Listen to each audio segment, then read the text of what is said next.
সিঙ্গাপুরে চিকিৎসাধীন ওসমান হাদির অবস্থা অত্যন্ত সংকটাপন্ন। দেশবাসীকে শান্ত থাকার আহ্বান প্রধান উপদেষ্টার, দোয়া ও প্রার্থনার অনুরোধ। বাংলাদেশ ভারত সম্পর্কে ফের টানাপোড়েন, হাই কমিশনারকে পাল্টা তলব নয়াদিল্লির। স্বাভাবিক হিসেবেই দেখছেন পররাষ্ট্র উপদেষ্টা, নির্বাচন নিয়ে দিল্লির নসিহত গ্রহণযোগ্য নয়। গুমের মামলায় শেখ হাসিনা সহ ১৩ জনের বিচার শুরু হবে কিনা জানা যাবে আজ। জেআইসি সেলে নির্যাতন সহ ৫ অভিযোগ প্রসিকিউশনের। অভ্যুত্থানের পরও কারা হেফাজতে একই হারে মৃত্যু, চিকিৎসায় অবহেলার অভিযোগ উঠলেও অস্বীকার অধিদপ্তরের। প্রতিটি ঘটনার সুষ্ঠু তদন্তের দাবি মানবাধিকার সংগঠনের। এবং সমুদ্রপথে ইউরোপে পাড়ি জমানো অবৈধ অভিবাসীর ৩০% বাংলাদেশি। অর্থনীতি ও কূটনীতির জন্য হয়ে উঠছে ঝুঁকিপূর্ণ। জনশক্তি রপ্তানিকে স্বচ্ছ ও দালাল মুক্ত করার তাগিদ।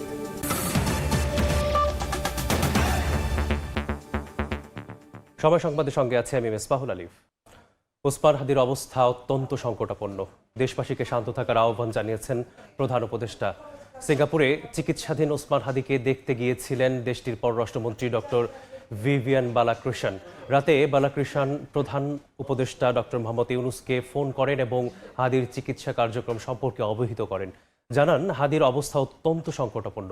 প্রধান উপদেষ্টা দেশবাসীকে শান্ত থাকার আহ্বান জানিয়ে হাদির জন্য দোয়া ও প্রার্থনা করার অনুরোধ জানিয়েছেন।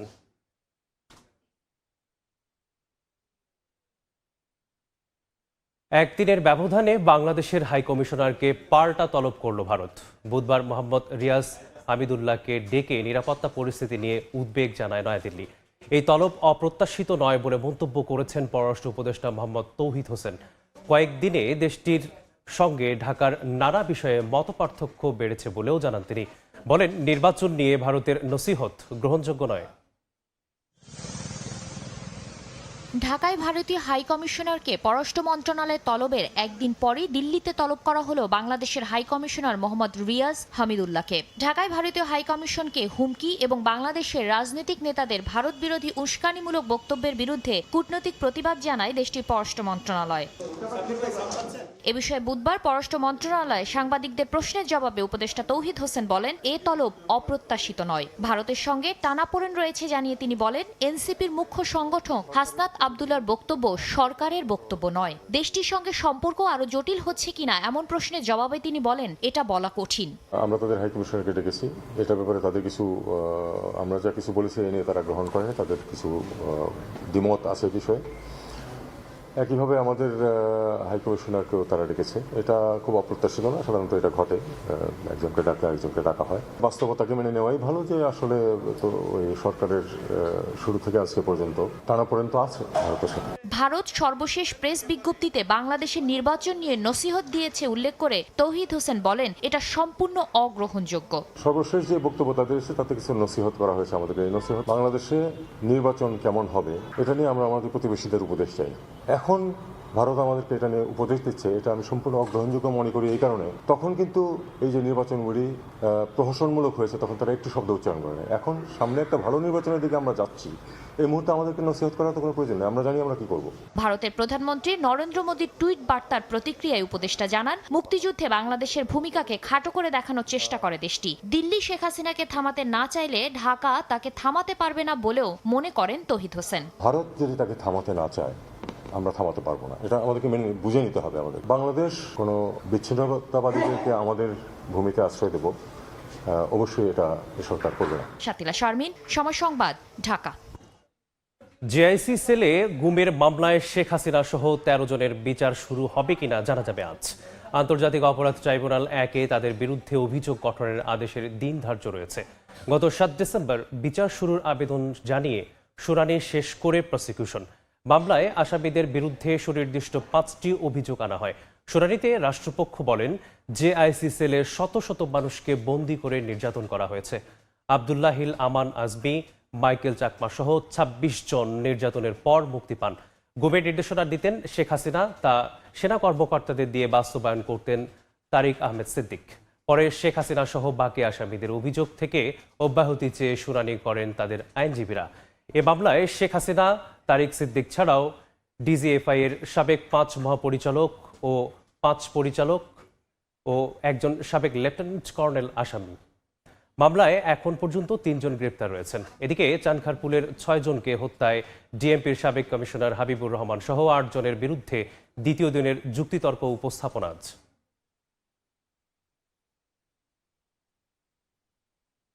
সরু রাস্তা, যানজট, গ্যাস সংকট, জলবদ্ধতা, মশার উপদ্রব সহ নাগরিক নানা সমস্যায় ভোগাচ্ছে ঢাকা ৭ আসনের বাসিন্দাদের।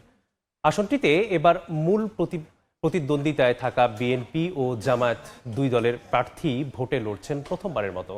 তাই ভোটারদের মন জয়ে দিচ্ছেন নানা প্রতিশ্রুতি। তবে কেবল কথার ঝুলঝুরি নয়, বাস্তবায়ন চান পুরান ঢাকাবাসী।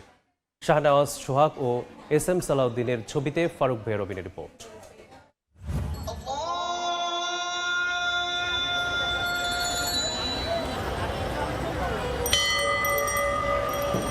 ৪০০ বছরের ঐতিহ্য, পুরনো স্থাপত্য, মুঘল আমলের নিদর্শন আর বিখ্যাত সব মসজিদ মন্দির, এইসব স্থাপনার বেশিরভাগই পড়েছে ঢাকা ৭ আসনের লালবাগ, চকবাজার ও বংশালে। এছাড়া কোতোয়ালি ও কামরাঙ্গীরচরের একাংশও আসনটির অন্তর্ভুক্ত। বুড়িগঙ্গার তীরে গড়ে ওঠা এই অঞ্চল ব্যবসা বাণিজ্যেরও অন্যতম কেন্দ্র। অতীত ঐতিহ্য থাকলেও এখন অজস্র সমস্যা সংকটে জর্জরিত পুরান ঢাকার এই এলাকাগুলো। বৃষ্টি হলে আপনার হাঁটু পর্যন্ত পানি হয়ে যায়, আর খুব কষ্ট এখানে, মানে চলাফেরা করাই মুশকিল। গ্যাস পাই না ঠিক মতনে, আমাদের রাস্তা ভাঙ্গা। দেখা যায় একটা অসুস্থ রোগী আমরা ডাক্তারের কাছে সময় মতো নিয়ে যেতে পারি না। যদি আগুন লাগে বা ভূমিকম্প হয়, মানুষ যে বের হবে বা কোনো গাড়ি যে ফায়ার সার্ভিস যে আসবে, ওটার কোনো ব্যবস্থা নেই। এত গ্যাদারিং হয়ে গেছে, মানুষ চলাই মানে মুশকিল হয়ে গেছে। সামনে জাতীয় নির্বাচন, তাই আগামীর জনপ্রতিনিধির কাছে সংকটে থাকা পুরান ঢাকাবাসীর প্রত্যাশারও কমতি নেই। নাগরিক সংকট নিরসনের পাশাপাশি ব্যবসা বাণিজ্যের সুষ্ঠু পরিবেশ, ফুটপাত দখলমুক্ত করা, সন্ত্রাস, চাঁদাবাজি, মাদক নিয়ন্ত্রণে ভাবি এমপির সক্রিয় ভূমিকা চান ঢাকা ৭ আসনের বাসিন্দারা। এলাকায় যেন সন্ত্রাসী না হয়, চাঁদাবাজ যেন না হয়। ফুটপাতগুলো যে দখল হয়ে গেছে, এগুলা যাতে নিরসন করা যায়। যে ওরা কাজ করবো ওর লগে আমরা থাকবো। এই আসনে মূল প্রতিদ্বন্দ্বিতা হতে পারে বিএনপি প্রার্থী হামিদুর রহমান হামিদ ও জামায়াতের হাজী এনায়েতুল্লাহর। নির্বাচিত হলে নাগরিক দুর্ভোগ কমানোর প্রতিশ্রুতি দেন দুজনই। গ্যাসের সমস্যা, রাস্তাঘাটে জলাবদ্ধতা, চাঁদাবাজি, ছিনতাই, জুলুম, অত্যাচার, এভাবে আরো নিত্য নতুন যত রকমের সমস্যা আসে, ইনশাআল্লাহ আগামীতে সব সমস্যা সমাধান করার আপনার চেষ্টা করব। নাগরিক দুর্ভোগের জন্য একটা কমিটি করব, সরকারের সাথে আলাপ করব, আর উন্নয়নের জন্য যা চেষ্টা করা দরকার আমি করব। নির্বাচন কমিশনের হালনাগাদ তালিকা অনুযায়ী ঢাকা ৭ আসনে ভোটার ৪,৮৭,১৬০ জন। সারা দেশের মতো ঢাকা ৭ আসনেও নির্বাচনী আবহ। ভোটারদের চাওয়া, যাকে তারা সংসদে পাঠাবেন তিনি যেন নিজের প্রতিশ্রুতি বাস্তবায়নে দায়বদ্ধ থাকেন। সংকটের সমাধানে আস্থা নির্ভরতায় ভোটের পরও নাগরিকদের পাশে থাকবেন নির্বাচিত জনপ্রতিনিধি, এমন প্রত্যাশা পুরান ঢাকাবাসীর। ফারুক ভিয়া, রবিন, সময় সংবাদ, ঢাকা। দেশে বেড়েছে জেল হেফাজতে মৃত্যুর সংখ্যা।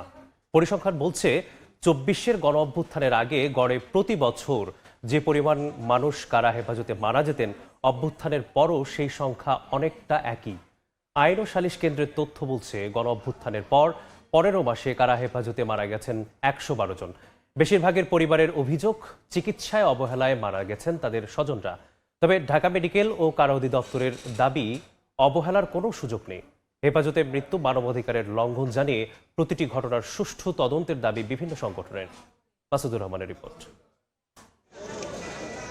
হলমার্ক গ্রুপের ব্যবস্থাপনা পরিচালক তানভীর আহমেদ ২৯ নভেম্বর রাতে কারা হেফাজতে ঢাকা মেডিকেলে চিকিৎসাধীন অবস্থায় মারা যান। সোনালী ব্যাংকের ১০.৫ কোটি টাকা আত্মসাতের মামলায় যাবজ্জীবন সাজাপ্রাপ্ত ছিলেন তানভীর। দীর্ঘদিন ধরে কিডনি রোগ, ডায়াবেটিস সহ নানা স্বাস্থ্য জটিলতায় অসুস্থতা বেড়ে গেলে কেন্দ্রীয় কারাগার থেকে সেদিন বিকেলে ঢামেক হাসপাতালে নেয়ার পর মারা যায় সে। তানভীরের ভাইয়ের অভিযোগ, চিকিৎসায় অবহেলার কারণেই মারা গেছেন তার ভাই। চিকিৎসা দিচ্ছে না, এত অসুস্থ মানুষ হাই সিকিউরিটিতে ফালাই লাগছে, কোনো খাবার নাই, কিচ্ছু নাই, হাই সিকিউরিটিতে আরো অত্যাচার করে মারছে। ঢাকা উত্তরের মনোহরা মজলিস নামের এক নারী কারা হেফাজতে গত ২৬ নভেম্বর ঢাকা মেডিকেলে মারা যান। দীর্ঘদিন ধরে কিডনি জটিলতায় ভুগে কাশিমপুর মহিলা কারাগার থেকে ঢাকা মেডিকেলে নেয়ার পর চিকিৎসাধীন অবস্থায় তার মৃত্যু হয়। পরিবারের অভিযোগ, হাসপাতালে দুদিন রেখে ঠিকমতো চিকিৎসা না দিয়ে তাদের জানানো হয়। কিডনির সমস্যা ছিল, হাসপাতালে চিকিৎসা আমরা করাইছি। আইন ও সালিশ কেন্দ্রের তথ্য বলছে, গণ অভ্যুত্থানের পর গত 15 মাসে 112 জন কারা হেফাজতে মারা গেছেন। চলতি মাসের 11 মাসেই যে সংখ্যা 95 জন, যেখানে 2024 সালের 12 মাসে ছিল 65 জন। গত 5 বছরে হেফাজতে মৃত্যুর সংখ্যা 412। কারা হেফাজতে অসুস্থ হয়ে চিকিৎসাধীন বেশিরভাগই মারা যায় ঢাকা মেডিকেল কলেজ হাসপাতালে। গত সেপ্টেম্বরে সাবেক শিল্পমন্ত্রীর মৃত্যুর আগে এই পুরনো ছবি ফেসবুকে ভাইরাল হয়। অসুস্থ বন্দির মানবাধিকার নিয়ে ওঠে প্রশ্ন। ঢামেক পরিচালকের দাবি, কারাগার থেকে আসা বন্দীদের চিকিৎসায় অবহেলার সুযোগ নেই। ডিভিশন প্রাপ্ত না হয়েও অনেকে ডিভিশনের সুযোগ সুবিধার দাবি করে, সেটা না পেলেই অভিযোগ করে। ডিভিশন প্রাপ্ত না, তো সে ডিভিশন প্রাপ্ত আসামি যে সুবিধা পায় সেই সুবিধাটা সে ক্লেম করে, তখন সেটা আমরা তাকে দিতে পারি না। থাকার দরকার নেই, কিন্তু সে থাকতে চায়, তার অ্যাটেন্ডেন্টরা রাখতে চায়। যখন আমরা রাখি না, তখন তারা এটা নিয়ে বিভিন্ন ধরনের অভিযোগ করে। তবে কারা মহাপরিদর্শক জানিয়েছেন, কারাগারের চিকিৎসায় 141 জন আবাসিক ডাক্তারের মধ্যে আছে মাত্র 2 জন, নেই পর্যাপ্ত আইসিইউ। এসব কারণে অসুস্থ বন্দীদের নিতে কোনো কোনো ক্ষেত্রে বেশি সময় লাগলেও অবহেলার সুযোগ নেই। অভিযোগ পেলেই নেওয়া হবে তাৎক্ষণিক ব্যবস্থা। ইমার্জেন্সি ক্রিয়েট হয়, তো ইন মোস্ট কেসেস আমরা তখন ডক্টরকে আমরা কারাগারে পাই না, তখন আমাদেরকে রাশ করতে হয় টু দ্য নিয়ারেস্ট হসপিটাল। অনেক ক্ষেত্রে এটার জন্য একটা হয়তোবা সমস্যার সৃষ্টি হয়, অথবা মৃত্যুর আপনি যে সংখ্যাটা বললেন এরকম হচ্ছে। তো এটা আসলে আমরা অনেক দীর্ঘদিন ধরে আমরা চাহিদা করছি স্বাস্থ্য মন্ত্রণালয় এবং কোঅর্ডিনেশন করছি স্বাস্থ্যসেবা অধিদপ্তরের সাথে। প্রতিটা তদন্ত হয় এবং যদি এর মধ্যে যদি কারো গাফিলতি পাওয়া যায় ইন দ্য প্রসেস, এটাও আমরা কিন্তু আইডেন্টিফাই করি এবং তাদেরকে পানিশমেন্টের আওতায় নিয়ে আসি। মানবাধিকার সংগঠন নাগরিক উদ্যোগের প্রধান নির্বাহী বলছে, 24-এর অভ্যুত্থানের আগেও কারা হেফাজতে মৃত্যুর ঘটনা ছিল উদ্বেগজনক। অভ্যুত্থানের পরও পরিস্থিতি বদলায়নি। অভ্যুত্থানের যে মূল স্পিরিট, সেই স্পিরিটকেই তো কমপ্লিটলি ভায়োলেট করা হচ্ছে এবং গত সরকারের যে যত অত্যাচার, দুর্নীতি এবং তার যে মানবাধিকার লঙ্ঘন, তার কারণেই তো আমরা গত সরকারকে বিদায় করার জন্য রাস্তায় নেমেছিলাম। এই সরকার আসার পরে আমরা এমন কিছু দেখছি না যেটা আসলে আগের সরকার বলতে পারি একটা পরিবর্তনের টেস্ট আমরা পাচ্ছি না। পাশাপাশি কারাগারে মানবাধিকার সংগঠনগুলো নিয়মিত পরিদর্শনের ব্যবস্থা করতে হবে বন্দীদের মানবাধিকার নিশ্চিতে। মাসুদুর রহমান, সময় সংবাদ, ঢাকা। সময় সংবাদে আরও থাকছে, ইউক্রেন যুদ্ধের কূটনৈতিক সমাধান না হলে সামরিক পথে হাঁটবে রাশিয়া, হুঁশিয়ারি পুতিনের। সংঘাত বন্ধে ফ্লোরিডায় আলোচনায় বসবে মার্কিন ও রুশ প্রতিনিধিরা।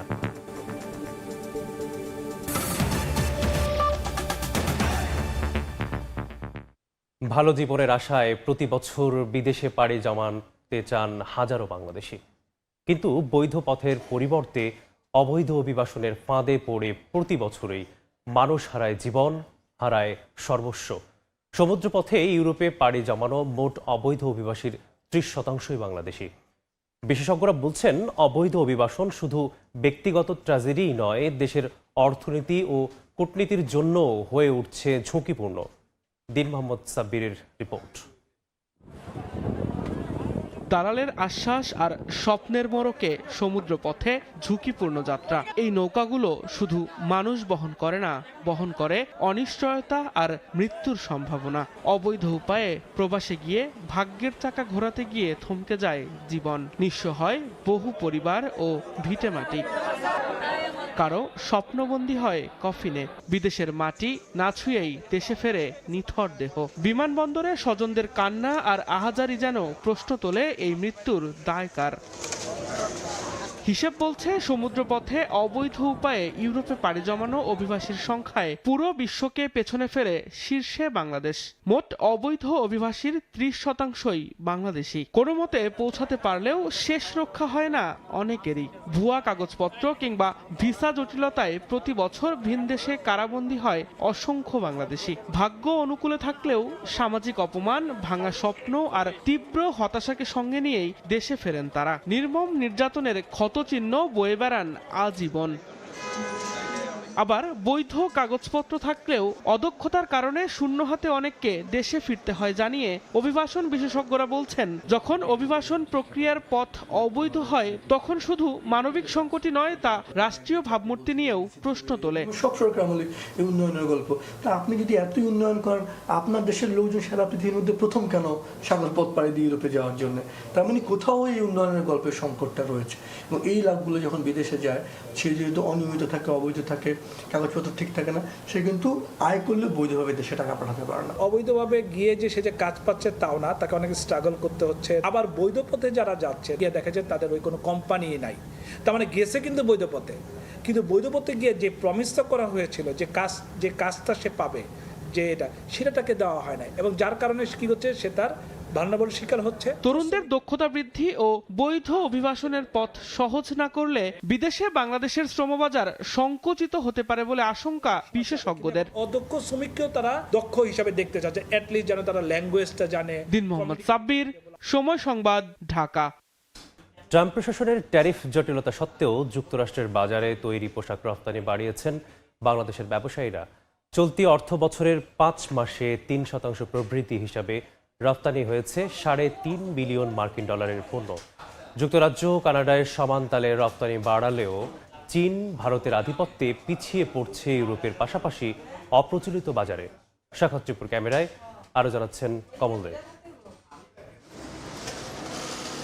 চরম অনিশ্চয়তায় শুরু করা 2025-26 অর্থ বছরের মাঝামাঝিতে এসে অনেকটা ঘুরে দাঁড়াতে শুরু করেছে বাংলাদেশের তৈরি পোশাক খাত। বিশেষ করে ট্রাম্প প্রশাসনের ট্যারিফ জটিলতার কারণে আটকে যাওয়া অর্ডারগুলো আবারও ফিরে আসায় বেড়েছে রপ্তানি আয়। জুলাই থেকে নভেম্বর পর্যন্ত 5 মাসে মার্কিন যুক্তরাষ্ট্রে রপ্তানি হয়েছে $3.22 বিলিয়ন মার্কিন ডলারের তৈরি পোশাক, যা আগের অর্থ বছরের এই সময়ে ছিল $3.12 বিলিয়ন মার্কিন ডলার। ট্যারিফের যে অ্যাডজাস্টমেন্টের ব্যাপার আছে, সেই অ্যাডজাস্টমেন্টটা হয়ে যাওয়ার পরে এখন কিন্তু বায়াররা আবার নতুন করে আমাদেরকে অর্ডার দিচ্ছে।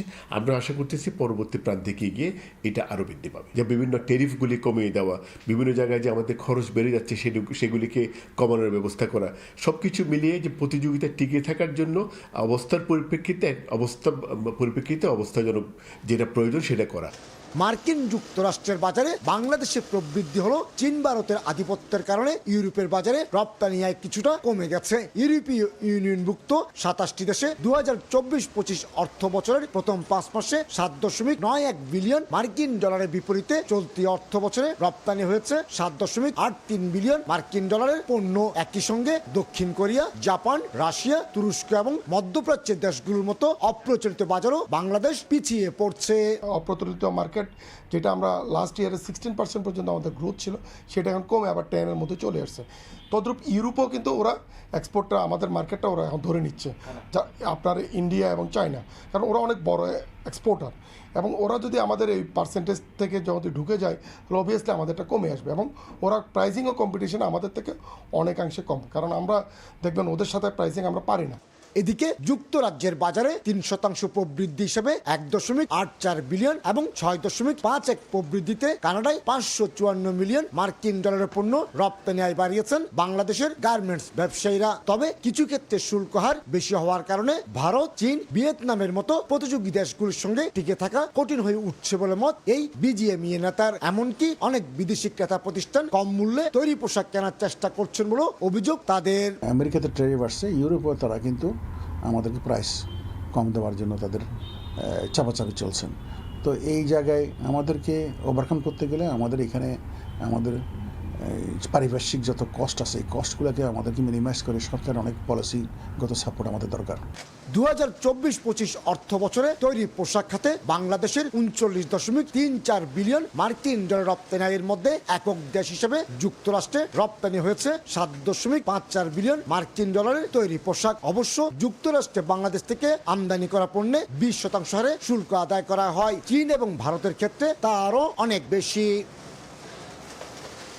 দক্ষিণ পশ্চিমাঞ্চলের শিল্প বিকাশে ক্রমে গুরুত্বপূর্ণ হয়ে উঠছে খুলনা শিপইয়ার্ড লিমিটেড। রূপসা নদীর তীরে অবস্থিত এই রাষ্ট্রায়ত্ত শিল্প প্রতিষ্ঠানটি বর্তমানে একসঙ্গে 5টি প্রতিষ্ঠানের জন্য 20টি জাহাজ নির্মাণে ব্যস্ত সময় পার করছে। ভবিষ্যতে আরও বড় পরিসরে জাহাজ নির্মাণের পরিকল্পনা রয়েছে প্রতিষ্ঠানটির। আব্দুল হালিমের ছবিতে আব্দুল আল মামুন রুবেলের প্রতিবেদন। রূপসা নদীর তীরে বিস্তীর্ণ এলাকা জুড়ে বিশাল ডক, যেখানে নির্মাণাধীন একাধিক জাহাজ। কোথাও লোহার পাত জোড়া লাগানোর শব্দ, কোথাও ওয়েল্ডিং এর ঝলক, সব মিলিয়ে কর্মব্যস্ত খুলনা শিপইয়ার্ড। বর্তমানে এখানে 5টি প্রতিষ্ঠানের জন্য 20টি জাহাজ নির্মাণ হচ্ছে। এর মধ্যে রয়েছে নৌবাহিনীর 3টি যুদ্ধজাহাজ, মোংলা বন্দরের একটি রেস্কিউ ভেসেল, পায়রা বন্দরের 2টি টাগবোট, একটি সার্ভে ও একটি পাইলট ভেসেল এবং BIWTA ও পানি উন্নয়ন বোর্ডের জন্য 12টি ড্রেজার ও GRP ক্যাটামারান বোট। এই কর্মযজ্ঞে বিভিন্ন ক্যাটাগরিতে কাজ করছেন প্রায় 1200 শ্রমিক। ওয়েল্ডার, ফিটার, রং ও যন্ত্রাংশ স্থাপনা সহ নানা কাজে নিয়োজিত তারা। বাংলাদেশ নৌবাহিনী খুলনা শিপইয়ার্ডের দায়িত্ব নেওয়ার পর থেকে আমাদের কাজের ভলিউম অনেক বাড়ছে। আমরা সঠিকভাবে সেফটি মেনে সবাই কাজ করে, এখানে সেফটির কোনো ঘাটতি নাই। সময় মতো মানসম্পন্ন জাহাজ নির্মাণ এবং হস্তান্তরের কারণেই দিন দিন বিভিন্ন প্রতিষ্ঠানের আস্থা বাড়ছে খুলনা শিপইয়ার্ডে, বলছেন সংশ্লিষ্টরা। খুলনা শিপইয়ার্ড দেশের সমস্ত সরকারি বেসরকারি বিভিন্ন প্রতিষ্ঠানের আস্থাভাজন হতে পেরেছে। আমাদের এটাই উদ্দেশ্য, দেশের সকলের চাহিদা মিটিয়ে আন্তর্জাতিকভাবে নিজেদেরকে প্রতিষ্ঠিত করা। শুধু বর্তমান কাজেই থেমে থাকতে চায় না প্রতিষ্ঠানটি। ভবিষ্যতে আধুনিক প্রযুক্তি ব্যবহার করে দেশি বিদেশি প্রতিষ্ঠানের জন্য বড় পরিসরে জাহাজ নির্মাণের পরিকল্পনার কথা জানান ব্যবস্থাপনা পরিচালক। ব্যুরো ভেরিতাস, জার্মিশাল লয়েডস, NKK তাদের সাহায্য নিয়ে আমরা অলরেডি আন্তর্জাতিক মানদণ্ডে উপনীত হয়েছে এবং আমাদের এখানে তৈরি জাহাজ কোনো অংশে অন্য দেশের তৈরি জাহাজের চেয়ে খারাপ নয়। 69 একর জায়গার উপর খুলনা শিপইয়ার্ড 1957 সালে প্রতিষ্ঠিত। এখনো পর্যন্ত এই প্রতিষ্ঠান 8 শতাধিক জাহাজ নির্মাণ করেছে। শিল্প খাতে কর্মসংস্থান ও সক্ষমতা বৃদ্ধিতে খুলনা শিপইয়ার্ডের এই অগ্রযাত্রা অব্যাহত থাকলে জাহাজ নির্মাণ শিল্পে শক্ত অবস্থান তৈরি করবে বাংলাদেশ, এমনটাই প্রত্যাশা সংশ্লিষ্টদের। আব্দুল্লাহ আল মামুন রুবেল, সময় সংবাদ, খুলনা।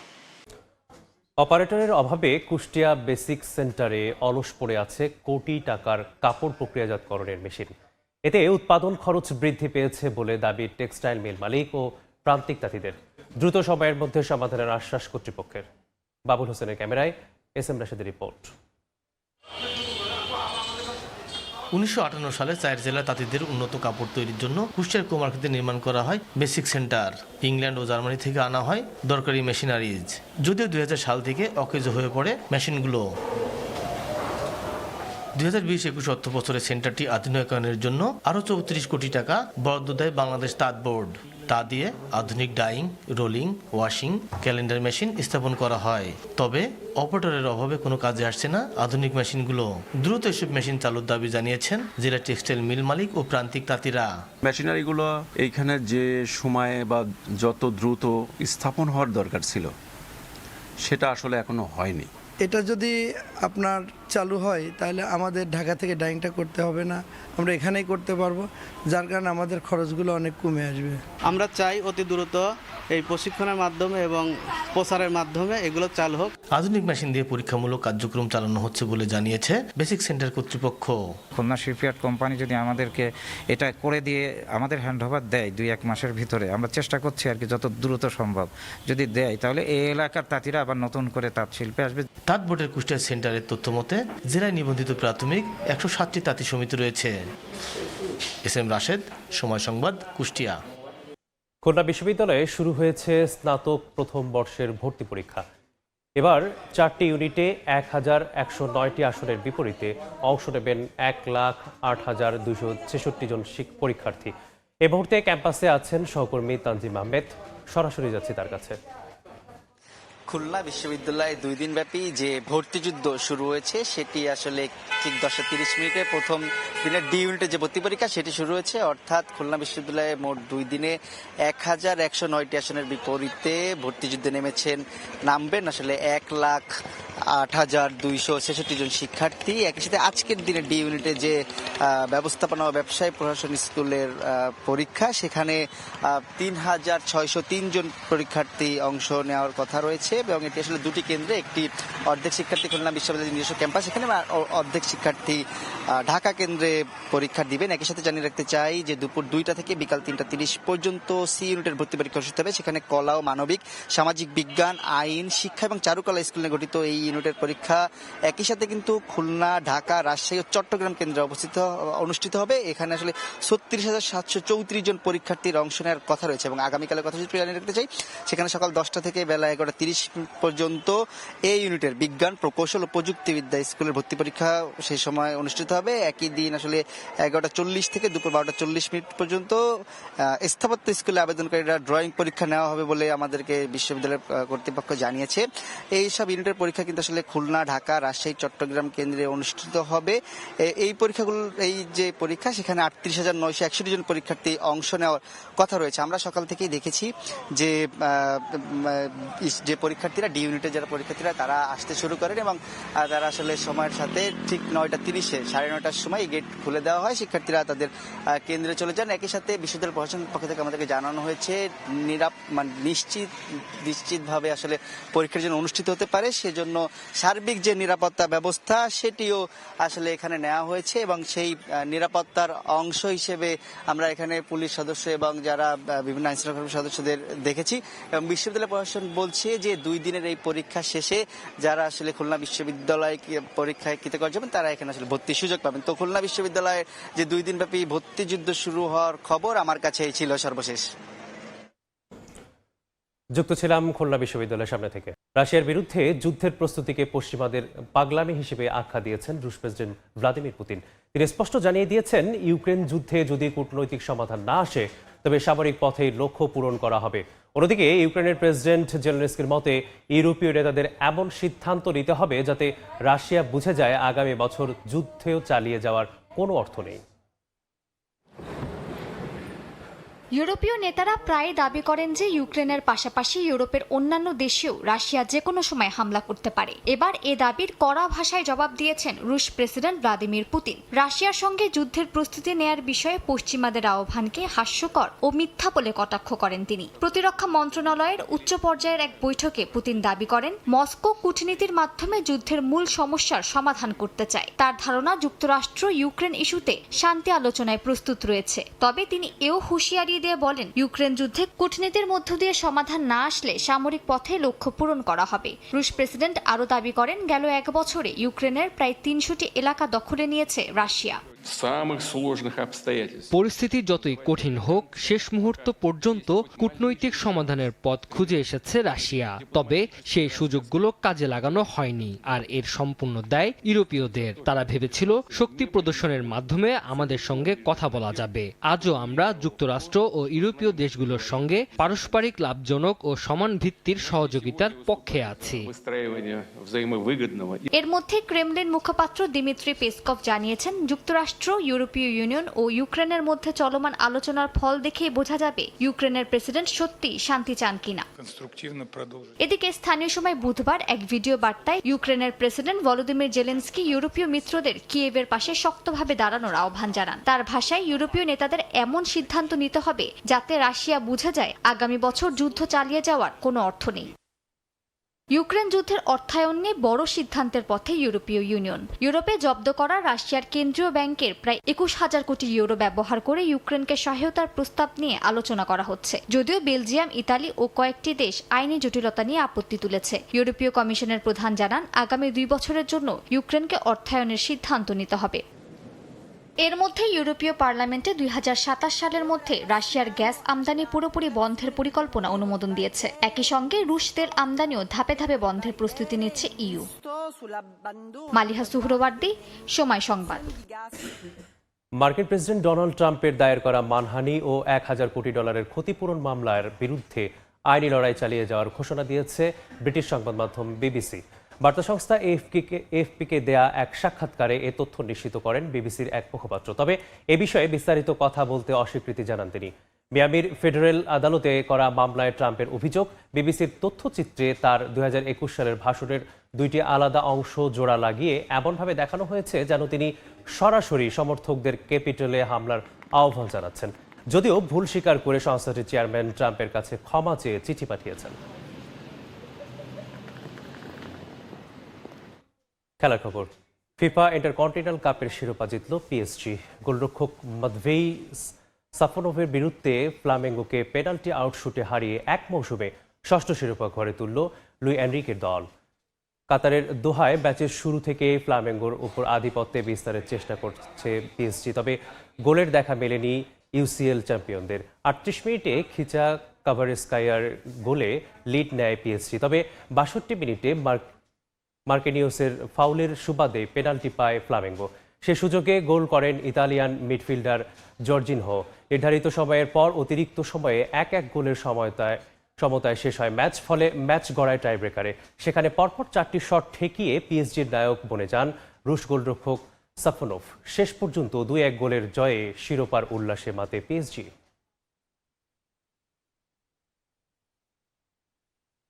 সময় সংবাদের শীর্ষ সংবাদগুলো জানিয়ে দিচ্ছি আরেকবার। সিঙ্গাপুরে চিকিৎসাধীন ওসমান হাদির অবস্থা অত্যন্ত সংকটাপন্ন। দেশবাসীকে শান্ত থাকার আহ্বান প্রধান উপদেষ্টার, দোয়া ও প্রার্থনার অনুরোধ। বাংলাদেশ ভারত সম্পর্কে ফের টানাপোড়েন, হাই কমিশনারকে পাল্টা তলব নয়াদিল্লির। স্বাভাবিক হিসেবেই দেখছেন পররাষ্ট্র উপদেষ্টা, নির্বাচন নিয়ে দিল্লির নসিহত গ্রহণযোগ্য নয়। এবং গুমের মামলায় শেখ হাসিনা সহ 13 জনের বিচার শুরু হবে কিনা জানা যাবে আজ। জেআইসি সেলে নির্যাতন সহ 5 অভিযোগ প্রসিকিউশনে।